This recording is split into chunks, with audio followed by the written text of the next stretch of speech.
ਰੱਖੜੀ ਦੇ ਤਿਉਹਾਰ ਤੋਂ ਪਹਿਲਾਂ ਲੁਧਿਆਣਾ ਵਿੱਚ ਸਿਹਤ ਵਿਭਾਗ ਵੱਲੋਂ ਮਿਠਾਈ ਬਣਾਉਣ ਵਾਲੀ ਫੈਕਟਰੀ ਤੇ ਵੱਡੀ ਕਾਰਵਾਈ ਕੀਤੀ ਗਈ ਹੈ। ਜੱਸੀਆਂ ਰੋਡ ਸਥਿਤ ਆਮੇਵੀ ਸਵੀਟਸ ਫੈਕਟਰੀ ਵਿੱਚ ਫੂਡ ਸੇਫਟੀ ਵਿਭਾਗ ਦੀ ਟੀਮ ਨੇ ਛਾਪੇਮਾਰੀ ਕਰਕੇ ਮੌਕੇ ਤੇ ਮਿਠਾਈ ਬਣਾਉਣ ਦੇ ਹਾਲਾਤਾਂ ਦੀ ਜਾਂਚ ਕੀਤੀ। ਜਾਂਚ ਦੌਰਾਨ ਵਿਭਾਗ ਦੀ ਟੀਮ ਨੂੰ ਕਥਿਤ ਤੌਰ ਤੇ ਗੰਦਗੀ ਅਤੇ ਅਨਹਾਈਜੀਨਿਕ ਹਾਲਾਤਾਂ ਵਿੱਚ ਮਿਠਾਈਆਂ ਤਿਆਰ ਹੁੰਦੀਆਂ ਮਿਲੀਆਂ। ਕਾਰਵਾਈ ਦੌਰਾਨ ਕਰੀਬ 3 ਕੁਇੰਟਲ ਮਿਠਾਈ ਜ਼ਬਤ ਕੀਤੀ ਗਈ ਹੈ। ਇਸ ਦੇ ਨਾਲ ਹੀ ਅਧਿਕਾਰੀਆਂ ਵੱਲੋਂ ਮਿਠਾਈਆਂ ਦੇ ਸੈਂਪਲ ਵੀ ਭਰੇ ਗਏ ਹਨ, ਜਿਨ੍ਹਾਂ ਨੂੰ ਲੈਬ ਵਿੱਚ ਜਾਂਚ ਲਈ ਭੇਜਿਆ ਜਾਵੇਗਾ। ਡੀਐਚਓ ਆਸ਼ੀਸ਼ ਚਾਵਲਾ ਮੁਤਾਬਕ ਫੈਕਟਰੀ ਵਿੱਚ ਸਫਾਈ ਅਤੇ ਫੂਡ ਸੇਫਟੀ ਨਾਲ ਜੁੜੇ ਨਿਯਮਾਂ ਦੀ ਕਥਿਤ ਤੌਰ ਤੇ ਪਾਲਣਾ ਨਹੀਂ ਕੀਤੀ ਜਾ ਰਹੀ ਸੀ। ਵਿਭਾਗ ਵੱਲੋਂ ਇਹ ਸ਼ੱਕ ਵੀ ਜਤਾਇਆ ਗਿਆ ਹੈ ਕਿ ਪੁਰਾਣੀ ਜਾਂ ਵੈਸਟੇਜ ਮਿਠਾਈ ਅਤੇ ਚਾਸ਼ਨੀ ਨੂੰ ਦੁਬਾਰਾ ਵਰਤ ਕੇ ਨਵੀਂ ਮਿਠਾਈ ਤਿਆਰ ਕੀਤੀ ਜਾ ਰਹੀ ਹੋ ਸਕਦੀ ਹੈ। ਹਾਲਾਂਕਿ ਇਸ ਸੰਬੰਧੀ ਅੰਤਿਮ ਪੁਸ਼ਟੀ ਲੈਬ ਰਿਪੋਰਟ ਸਾਹਮਣੇ ਆਉਣ ਤੋਂ ਬਾਅਦ ਹੀ ਹੋਵੇਗੀ। ਫੂਡ ਸੇਫਟੀ ਵਿਭਾਗ ਵੱਲੋਂ ਫੈਕਟਰੀ ਖਿਲਾਫ ਚਲਾਨ ਦੀ ਕਾਰਵਾਈ ਕੀਤੀ ਜਾ ਰਹੀ ਹੈ, ਜਦਕਿ ਜ਼ਬਤ ਕੀਤੀ ਗਈ ਮਿਠਾਈ ਨੂੰ ਨਸ਼ਟ ਕਰਨ ਦੀ ਪ੍ਰਕਿਰਿਆ ਵੀ ਸ਼ੁਰੂ ਕੀਤੀ ਜਾ ਰਹੀ ਹੈ।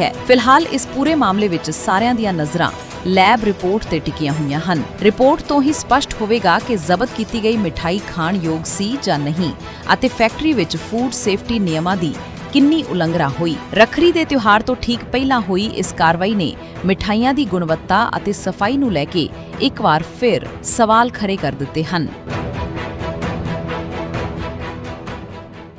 सर, क्या नाम है और किस तरीके से आज आपने कार्रवाई कर रहे हो? घर पे काफी ये मतलब अशुद्ध तरीके से ये बनाया जा रहा था मिठाई का कारोबार। मेरा नाम योगेश गोयल है, फूड सेफ्टी ऑफिसर लुधियाना है। आज हमें गुप्त सूचना प्राप्त हुई थी कि यहाँ पे गली नंबर 5 जस्सियाँ रोड बैक साइड दादा मोटर्स अपना जस्सियाँ रोड लुधियाना में ये अपने घर में ही कारखाना चला रहा था, जिसमें चिंताजनक जो बात थी कि ये पुरानी चाशनी जो होती है, पुरानी मिठाइयाँ, उनको अपनी जैसे आप देख रहे हो अपने भट्टियों पे इसको प्रोसेस करके उसमें फ्लेवर डाल के उसमें मैदा डाल के इसको दोबारा मिठाइयाँ तैयार किया जा रही थी। तो कितनी आइटम्स थी, कितनी वैरायटी थी और क्या आपकी तरफ से कार्रवाई इसमें अमल में लिया? यहाँ पे हमें डिफरेंट फ्लेवर्स की मिठाइयाँ प्राप्त हुई है। चॉकलेट बर्फी, ऑरेंज बर्फी हो गई, मैंगो बर्फी हो गई है, पतीसा हो गया है, इसके बाद रोस्टेड बर्फी हो गई है। लगभग 3 क्विंटल के करीब जो मिठाई है जो तैयार माल इसके पास पड़ा है और 50 के करीब जो टीन है जो पुरानी चाशनी और मिठाइयों से भरे हुए हैं।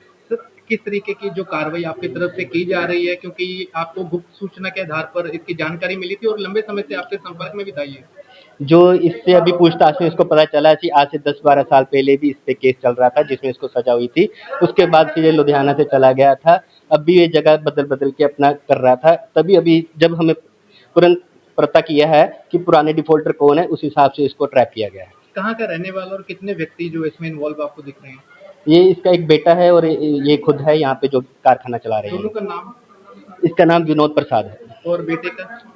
बेटा इसका बोल रहा है कि घूमने गया हुआ है बाहर। तो किस तरीके की कार्रवाई जो आप करेंगे? अंडर फूड सेफ्टी एक्ट हमने इसके सैंपल लिए हैं, अनहाइजीन चलान काटा है और जो सारा जब्त माल है, तैयार माल है जो अनहाइजीन कंडीशन में आया है, इसको सारे को नष्ट कराया सर, जाएगा। जैसे त्योहारों का सीजन आने वाला है तो लोगों को क्या अपील करना चाहेंगे? लोगों को यही अपील करेंगे कि सस्ते के चक्कर में ना जाएं और अपना अच्छी दुकान से और अच्छी ही देख परख के लाइसेंस दुकान शुदा से ही अपना माल खरीदे। और मैन्युफैक्चरर्स को अपील की जाती है वो अपना कारखाना बिल्कुल साफ सुथरा रखें, अच्छी क्वालिटी का रॉ मटेरियल और फ्लेवर जो है अंडर फूड सेफ्टी एक्ट वही यूज़ किए जाए और माल तैयार किया जाए। धन्यवाद। मैं डॉक्टर आशीष चावला हूँ जी, जिला सेहत अफसर लुधियाना। और आज की कार्रवाई जो हमें आज एक इन्फॉर्मेशन मिली थी कि जस्सियाँ रोड पे दादा मोटर्स है, उसकी बैक साइड पे गुरनाम नगर में घर के उसमें रेजिडेंशियल एरिया में कोई मिठाई बना रहा है जो बड़े अनसेफ तरीके से बनाई जाती है। तो ये इन्फॉर्मेशन मिलते ही हमने आज यहाँ पे रेड करी है और जब हम यहाँ पे आए हैं तो यहाँ पे रियली बहुत ही अनसेटिस्फैक्ट्री और अनहाइजीनिक कंडीशन में मिठाई तैयार की जा रही थी। जो मिठाई का रॉ मटेरियल है वो भी यूज चाशनी और पुरानी जो मिठाइयाँ जो दुकानों में डिस्कार्ड हो जाती हैं जैसे वो कलेक्ट करके उनको हीट करके दोबारा रीप्रोसेस करा जा रहा था और उसमें जो अनपरमिटेड कलर्स और फ्लेवर यूज़ किए जा रहे थे। इसके अलावा मैदा, कॉर्न और ऐसे सब्सटेंसेस भी डाल के और उसको रोल किया जाता था फिर और उसके बाद उसकी मिठाई बनाई। सर, कितनी आइटम्स जो आपने आज चेक करी है और कितनी क्विंटल इन्होंने मिठाई तैयार की होगी? जो मेनली जो मिठाई हमें आज यहाँ से मिली है उसमें पतीसा है, उसमें आपका पेड़ेज है और बर्फ़ी है, फ्लेवर्ड बर्फ़ी है, ऐसी चीज़ें हैं और कुल क्वांटिटी इज़ अराउंड 3 क्विंटल के आसपास। कहाँ का ये व्यक्ति जो है रहने वाला और कितने लोग इसमें शामिल थे? ये इसका पहले भी लुधियाना में हो चुका है चालान एक बार, 7-8 साल शायद पुरानी बात है। उसके बाद में ये यहाँ से चला गया था। तो ये माइग्रेंट ही है, यूपी बिहार से होगा, हमने एग्जैक्टली तो पूछा नहीं। और पर अब ये दोबारा फिर लुधियाना में आके काम क्या कर रहा है। कार्रवाई जो आपकी तरफ से अमल में लाई जा रही है? हमने इसके सैंपल ले लिए और वो सैंपल हमारी लैब में जाएंगे और फिर जो उसकी रिपोर्ट आएगी उसके अकॉर्डिंगली जो फूड सेफ्टी एक्ट है 2006 उसकी जो प्रोविजंस के अंडर इस पे लीगल कार्रवाई की जाएगी।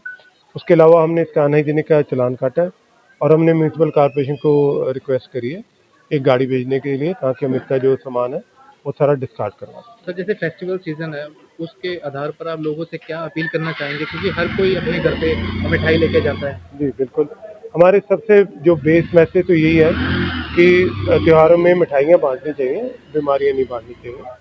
तो जो लेने वाले जो ग्राहक हैं हमारे सिटीजन हैं उनको हमारी ये अपील है कि वो अच्छी साफ़ सुथरी दुकान से रजिस्टर्ड शॉप से मिठाई लें, देखें कि वो कब की बनी हुई है, उसमें डेट मेंशन है, कब तक वो यूज़ हो सकती है, वो देखने में फ्रेश लग रही है, उसमें स्मेल या टेस्ट उसके ठीक है और इसके अलावा उसमें कोई आर्टिफिशियल जो कलर है जो परमिटेड नहीं है वो तो इस्तेमाल नहीं हुए, कोई चांदी के वर्क का तो इस्तेमाल नहीं हुआ, फूड ग्रेडेबल जो पैकिंग मटेरियल है उसमें उसको पैक किया गया है।